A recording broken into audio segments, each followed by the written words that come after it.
The sound of the lockpick was a delicate, metallic whisper, a sound so alien and out of place in the quiet of my lakeside cabin that at first, I thought I was imagining it.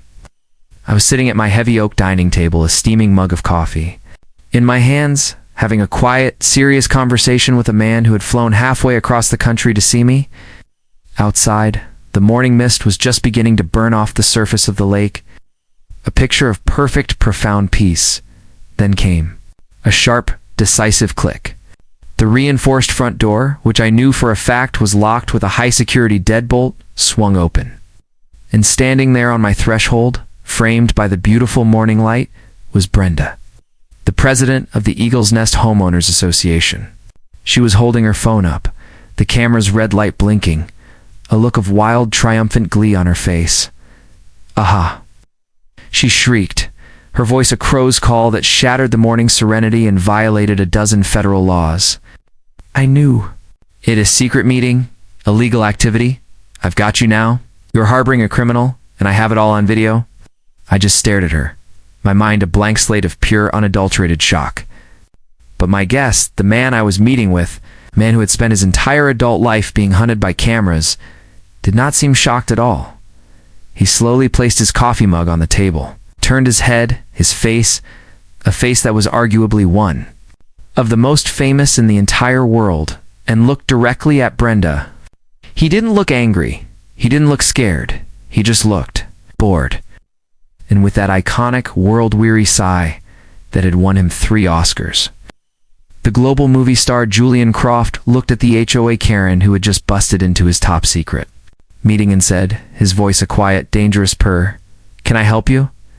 Brenda's triumphant scream froze in her throat. Her jaw dropped. The phone in her hand wavered. That's when everything went wrong. Before I tell you what happened. Next, drop a comment. What would you do if this happened to you? Subscribe to HOA Files. To understand that moment of beautiful, surreal, and catastrophic collision, you have to understand my former life and the man who was my friend. My name is Leo. For 25 years, my life was a whisper in the ear of the powerful, a shadow.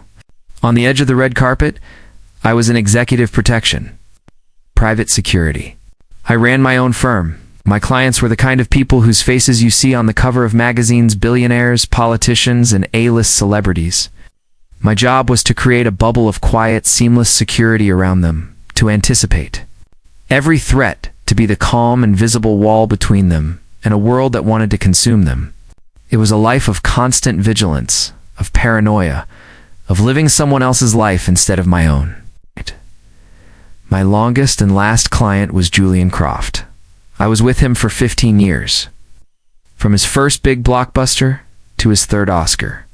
He was more than a client, he was a friend.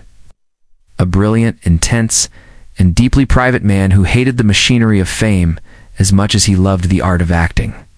When I finally retired, I wanted to disappear. I wanted a place so private, so secure, so off the grid, that the entire world would just forget I existed. I found it in a 20-acre parcel of heavily wooded land on a remote private lake. The centerpiece was a beautiful modern cabin that was more of a fortress of solitude than a home. It was an enholding, a piece of land that was completely surrounded by a new, exclusive community called Sapphire Woods, but was not, and never would be, a part of their HOA I built. My home for privacy, with a state-of-the-art, but completely hidden, security system. It was my own personal safe house, and the self-appointed warden of this would-be paradise was the HOA president, Brenda. Brenda was a woman who seemed to be powered by a mixture of boredom, suspicion, and an unquenchable thirst for drama. Primary source of fulfillment was the gathering and weaponizing of information. She was a gossip, a busybody, and a tyrant, all rolled into one. Her welcome to the neighborhood, a week after I moved in, was less of a welcome and more of a deeply personal and invasive interrogation. She showed up at my door with a plate of store-bought brownies and a barrage of prying questions. "So, Leo," she'd said, her eyes scanning the interior of my home with a kind of predatory curiosity. "A big, beautiful place like this, all for one person, you must have had quite the career. What was it you did again? You were so vague." I was in the private security business, I'd said, giving her my standard. Deliberately boring answer. Fascinating, she'd said, her tone indicating she found it anything but. Lots of secrets, I bet. Hey, you must know where all the bodies are buried, she laughed.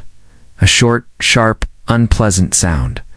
Well, you should know, here at Sapphire Woods, we are a very open and transparent community. We don't have secrets here. We believe in getting to know our neighbors. Security, you understand? It was a warning. My privacy, the one thing I had retired to find, was in her eyes. Suspicious and hostile act. The war began with my defenses. My house was surrounded by a sophisticated but discreet security system, including several small, motion-activated cameras placed high in the pine trees. They were aimed only at my own property, my own driveway, my own doors. A week after her visit, Brenda began her campaign. She filed a formal complaint with the HOA board, which she of course controlled. Completely. The complaint was that my security cameras were intrusive and were pointing into her private property. A complete and utter lie she was projecting. She was angry that I was watching my own property, which interfered with her ability to watch me. My inner monologue, the voice of the professional security consultant, found it amusing at first. She was a rank amateur, but the amusement quickly curdled into annoyance. I was retired. I didn't want to play these games anymore. The HOA, at her direction, sent me a formal notice, demanding that I remove the cameras, or, alternatively, provide the HOA board with a live 24-hour feed and all access codes so they could monitor them for any potential violations of community privacy standards. The sheer breathtaking arrogance of it was stunning. I had my lawyer send a blistering two-sentence reply. My client's security cameras are on his private, non-HOA affiliated property. Any further correspondence on this matter will be considered harassment. Brenda, unable to defeat my defenses, turned to a campaign of slander and psychological warfare. She started spreading rumors. I was in the mob. I was in witness protection. I was a disgraced spy hiding out from my former employers. She was trying to turn the community against me, to paint me as a dangerous, unstable element.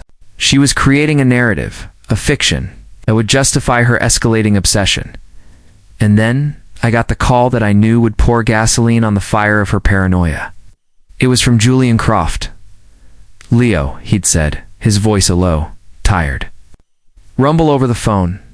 "I need a favor, a big one. I'm putting together a new project, a very sensitive one.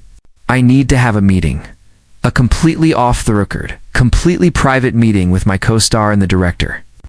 No agents, no publicists, no assistants. The paps are all over me in LA. I can't do it here. I need a place that is a complete black hole. I need your cabin." The timing was terrible. "But you don't say no to an old friend, not when they need you." "Of course, Jules," I'd said, "it's yours." The secrecy was paramount. He was to arrive after dark in a blacked-out, nondescript SUV driven by his most trusted security chief. He would be wearing a hoodie and a baseball cap. No one would ever know he was there, or so I thought. He arrived just after midnight. The SUV glided silently up my long, dark driveway. He got out, a shadowy figure in the moonlight, and I quickly ushered him inside. But my own security camera, the one aimed at the top of my driveway, captured the arrival. And my camera also captured, from its vantage point high in a pine tree, a small, telltale red light winking in the darkness from the balcony of Brenda's house across the lake. She was filming. My heart sank. I knew with an absolute and sickening certainty that she would twist this into something sinister. The next morning, I got a frantic call from the one friendly neighbor I had, a retired schoolteacher named Mary. "Leo," she said, her voice a panicked whisper. "You're not going to believe this. Brenda has called an emergency neighborhood watch and safety meeting for this morning. She's showing everyone a video she took last night. A video of a mysterious black SUV and a suspicious unidentified man arriving at your cabin in the middle of the night. It's telling everyone you're harboring a fugitive. She's saying she thinks you're involved in some kind of criminal enterprise. People are scared. She's whipping them into a frenzy. And that's when I knew this was coming to a head. She had created her villain. She had created her crisis. And now, she was going to lead the charge of the righteous, torch-wielding villagers. The final, fatal escalation came an hour later. Brenda, having successfully convinced herself, and a handful of her most loyal, paranoid followers that they were on the verge of cracking a major criminal case, decided to lead a citizens' investigation, citizens' raid. She and her husband, and 2 other men from the HOA safety committee, marched up my driveway. They believed they were about to expose a dangerous criminal to be the heroes of their own sad little suburban drama. They thought the cabin was occupied by me and some dangerous fugitive. They didn't knock. They didn't announce themselves. Brenda, it turned out, had had a locksmith make a copy of the original master key to the cabin from the plans filed with the developer years ago. She was so convinced of her own authority that she believed she had a right to enter any home in her domain. And that brings us back to that moment. The moment the door burst open. The moment Brenda, her phone held high like a conquering sword, stormed into my private cabin, ready to expose my dark secret. And instead of a cowering criminal, she found a global icon. The look on her face was a masterpiece of silent, cinematic horror. The triumphant, screaming battle cry she had prepared died in her throat, replaced by a strangled, gurgling gasp. The phone, which had been her weapon, slipped from her nerveless fingers and clattered to the floor. Her jaw was hanging open. Her eyes were wide with a mixture of terror, awe, and a dawning, catastrophic comprehension of the magnitude of her mistake. Julian Croft. The man whose face had sold 1 billion movie tickets. The man who was so famously private that a single, unauthorized photo of him was worth a fortune, just looked at her with his iconic, steely, and deeply unamused gaze. He didn't yell. He was worse. He was cold. Was quiet. He just looked at her, this strange, hysterical woman who had just burst into his private, multi-hundred-million-dollar film negotiation, and he spoke. "Leo," he said, his voice a low, dangerous purr, never taking his eyes off Brenda. "I believe this is your department." No. And in that moment, I was no longer a retired, quiet man. I was the head of executive protection again, and this was a breach. I calmly stepped forward. "Brenda," I said, my voice hard as granite, "and your associates have just committed a number of very serious felonies. I suggest you sit down." But Brenda was beyond reason. She was a cornered animal. She actually pointed a trembling finger at Julian. He's I. You're Julian Croft," she stammered. "What are you doing here?" "He's holding you hostage. This man is a kidnapper." Julian just sighed, a deep, world-weary sound. He looked at his own head of security, a large, silent man who had been sitting quietly in the corner, a man Brenda had not even noticed. "Frank," Julian said, "handle it." At Frank. The security chief stood up. He pulled out his phone and made a call, and he spoke a single sentence. "We have a breach and a civilian incursion at the primary location." And then the full, awesome, and beautifully organized power of a celebrity's private security and legal apparatus descended upon our quiet little corner of the world. The legal hammer came down with the force of a meteor. Julian Croft's legal team, a pack of the most expensive and most vicious lawyers on the planet, filed a multi-million-dollar lawsuit against Brenda, her husband, the 2 other men, and the entire Whispering Pines Summit Homeowners Association. They were sued for breaking and entering, illegal surveillance, harassment, invasion of privacy, and, most creatively, for tortious interference with a business contract. As their little raid had successfully scuttled the film deal that was being discussed, Brenda's world was not just shattered, it was liquidated. She was facing a lawsuit so massive, it would not just bankrupt her, but her children and her children's children. The HOA's insurance company took one look at the case, at the global celebrity involved, and at the mountain of evidence of Brenda's long-standing obsessive harassment, and they immediately dropped the HOA's policy, leaving every single homeowner in the community personally and financially liable. The residents of Sapphire Woods faced with financial ruin because of their president's insane crusade, turned on her with a viciousness that was a wonder to behold. She was, of course, immediately and unanimously impeached. Oh, she was a pariah, a social leper. The lawsuit was settled out of court. The HOA was forced to dissolve its charter and sell off its common assets to pay a fraction of the settlement. Brenda and her husband had to sell their massive house, their cars, everything, to pay their share. They were completely and utterly ruined.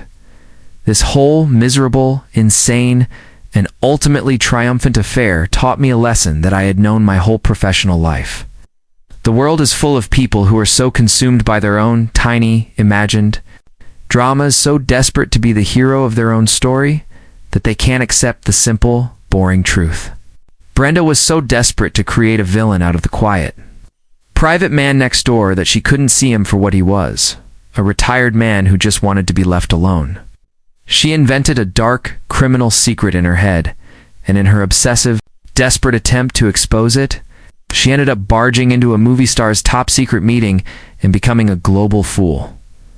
Brenda lost her house and her reputation, and is now facing her own mountain of lawsuits from her former neighbors. But the story of the secret celebrity safe house has, of course, leaked to the tabloids, and now, instead of a nosy HOA president, I have a fleet of paparazzi in kayaks with long-lens cameras trying to get a picture of my cabin from the fourth lake. So I guess in a way I just traded one kind of invasion for another.